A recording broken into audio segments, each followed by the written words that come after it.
Have you ever wondered how this world runs in such a perfect and organized way? Why does water turn into steam when heated? How do the stars in the sky stay in their places? How do planets move in their orbits? And why does water always flow downward? There are answers to all these questions. There are many natural laws, like the law of motion, which says that an object in motion will not stop on its own unless an external force stops it. Another law states that energy never disappears. It only changes from one form to another. For example, in a car engine, fuel burns and turns into motion energy. There are countless such laws that have always worked in this universe. But one amazing thing we observe is that all these laws of nature are connected and depend on each other. Just like when we make something, like a car, a plane, or a computer, we program every part to work together smoothly. Similarly, in this universe, every law of nature is synchronized with others so that everything functions properly.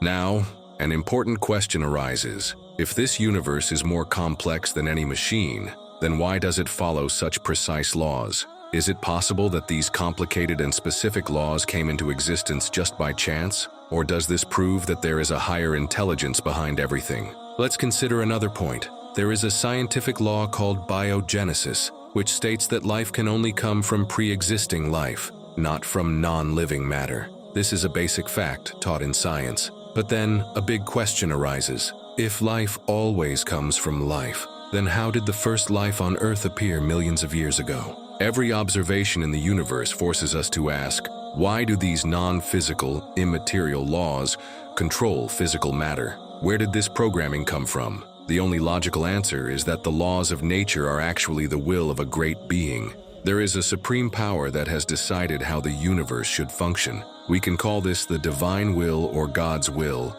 Everything in the universe, whether it's matter or light waves, follows these laws and obeys them perfectly. This cannot be a random accident because random events do not repeat in the same way over and over again. In reality, this universe is an expression of God's command, be, and His will. The Quran says, "And the sun moves on its fixed course. This is the decree of the Almighty, the All-Knowing, and we have determined phases for the moon until it returns like an old dry date stalk. The sun cannot catch up with the moon, nor can the night overtake the day. Each floats in its orbit." This means that all these laws are precisely set by God, ensuring that the universe runs in an orderly manner. It is not a random or meaningless phenomenon. These laws of nature actually reflect God's power, wisdom, and will. The complexity of these laws also supports the anthropic principle, which suggests that the universe is designed specifically for life. And why was life created? The Quran gives the answer. He is the one who created death and life to test which of you does the best deeds. So this entire system exists for a purpose, to test us. This is the reality of the universe.